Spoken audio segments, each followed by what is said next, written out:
तर आहे ना, आम्ही कालच नाशिकवरून आलोय आणि नाशिकवरून आल्या-आल्या आम्ही त्याच्या दुसऱ्या दिवशी निघालोय लग्नाला आणि लग्नाला कोणच्यातरी आपल्या मैत्रिणीचं लग्न आहे म्हणून निघालोय. आपला विषय दादा काय म्हणतोय बघा. लग्नाला चालली काय? बरं बरं जा, मी राहतो घरी आणि जरा बुंदी बिंदी आणा बांधून. बुंदी नसली गुलाबजाम आणा. जा मग चलो. मस्तपैकी गाडी-बिडी भरून निघालो आणि इकडं ना आपल्या गावातून मैत्रिणीला घ्यायचं होतं. तिला बी घेतलं आणि गणपतीच्या मंदिरासमोर आहे समनपूरच्या विघ्नहर्ता पॅलेस म्हणून तिथं आलो. नवरदेवाची इकडं मिरवणूक निघलेली होती आणि नवरीचा भाऊ काय आपल्या स्वागतासाठीच उभा होता. आपल्या 12वीच्या सगळ्या मैत्रिणी भेटल्यात आणि इकडे नवरीचं मेकअप चालत. कशी दिसती नवरी आपली कमेंटमध्ये नक्की सांगा. म्हटलं चला तिला गिफ्ट वगैरे घेऊया. मग डिनर सेट वगैरे घेतला आणि इकडे लॉन्समध्ये येऊन बसलो. तर अख्खा लॉन्स भरेल होता हो पाहुण्यांनी. पाहुणे रावळे सगळे होते आपले. मग इकडे नवरीनं मधून एंट्री मारायची कडाकडाने चालली होती. पण मग नंतर झाली तिची मधून रेड कार्पेटवरून एंट्री. कशी मग आपली नवरदेव नवरीची एंट्री भारी आहे ना.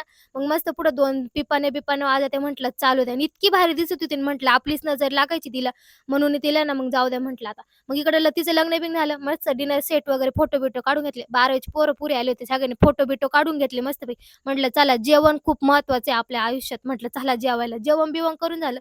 आपल्या नवरीचा ना सप्तपदीच लूक आहे. कमेंटमध्ये नक्की सांगा कसं वाटलं. मग निघालो घरी. व्हिडिओ आवडल्यास लाईक करा, फॉलो नक्की करा.